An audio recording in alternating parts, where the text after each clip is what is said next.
three masked killers return to continue their reign of terror. What seems like a quiet night in a peaceful town quickly turns into a relentless nightmare. This is The Strangers, Chapter 2, 2025.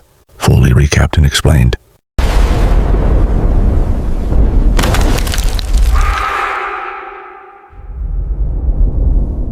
Welcome back, horror fans. If you thought the terror ended with the first Strangers movie, think again. This sequel takes everything horrifying about the original and cranks it up to a new level. Tonight, we'll walk through every chilling moment, from the first uneasy knock at the door to the final shocking twist. And at the end, we'll break down what it all really means. Let's begin. The film begins with a wide shot of a quiet rural town at night. The streets are empty, the house is silent, and the woods surrounding the town cast long shadows under the moonlight. We're introduced to Maya and Daniel, a young couple who survived a traumatic home invasion years earlier. Hoping to move past their nightmares, they've left the city for a fresh start. They rent a cozy farmhouse on the edge of town, far from neighbors and distractions. As they arrive, Maya says, "This place feels too quiet."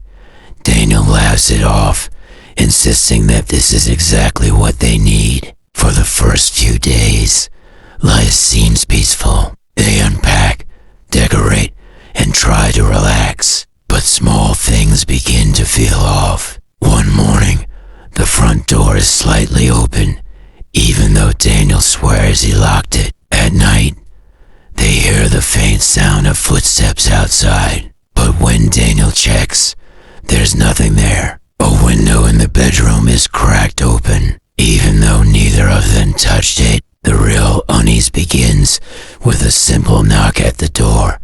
Tap, tap, tap. Maya answers, but no one is there. She steps out onto the porch, staring into the darkness. The camera lingers on the empty driveway, and for a brief moment, a figure in the woods can be seen, standing perfectly still, wearing a mask. Maya's breath quickens, but when Daniel joins her, the figure is gone. He tells her she's imagining things, but we, the audience, know better. Night falls. Rain begins to pour. The atmosphere becomes heavy, the house creaking with every gust of wind. As Maya prepares dinner, the lights flicker, then go out completely. The entire house is swallowed in darkness. Daniel rushes to the fuse box, but the power is completely cut. That's when it begins. Through the candlelight,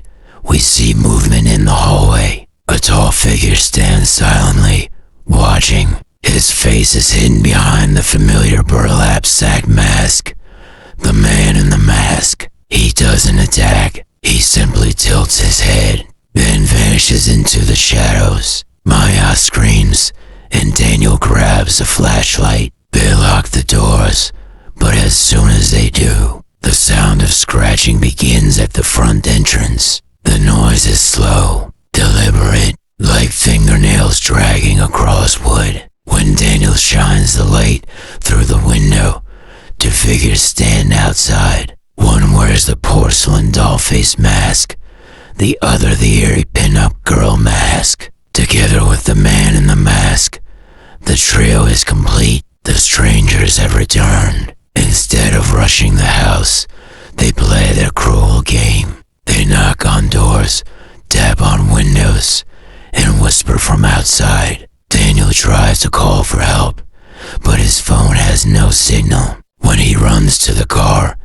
he discovers the tires are slashed. The couple is trapped. Moments later, they hear the sound of furniture moving. They run back into the living room and find the chairs rearranged into a circle. A single knife is placed upright in the center. Maya whispers, "They're inside."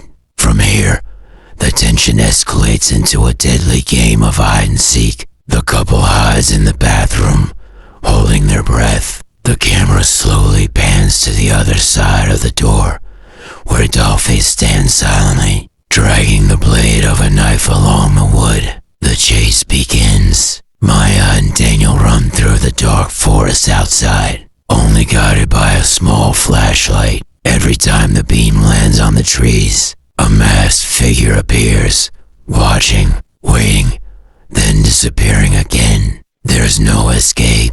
The chase ends back at the farmhouse, where the couple makes a desperate stand. Daniel manages to hit the man in the mask with a piece of broken wood, wounding him. For the first time, one of the strangers staggers, but instead of retreating, the masked killer just tilts his head again, as if amused. Slowly, he rises, blood soaking through his shirt. The couple runs upstairs, barricading themselves in the bedroom.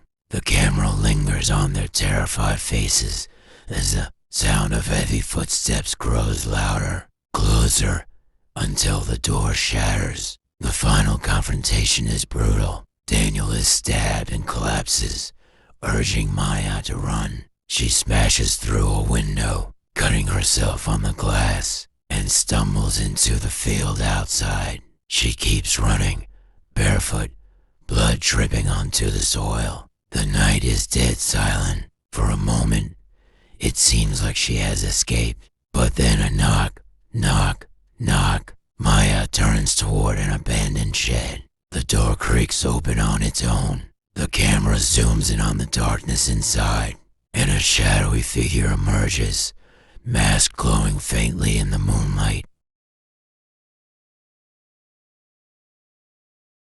The film ends ambiguously, leaving us with more questions than answers. Were Maya and Daniel ever meant to survive? Or were the strangers simply playing with them, stretching out the inevitable? The message remains the same as the original.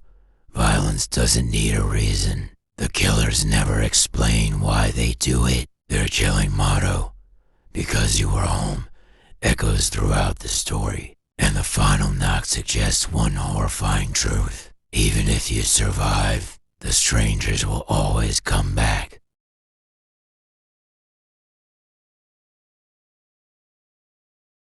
So, what did you think of The Strangers, Chapter 2? Which moment scared you the most? Let me know in the comments. And don't forget to hit like and subscribe for more horror recaps coming soon.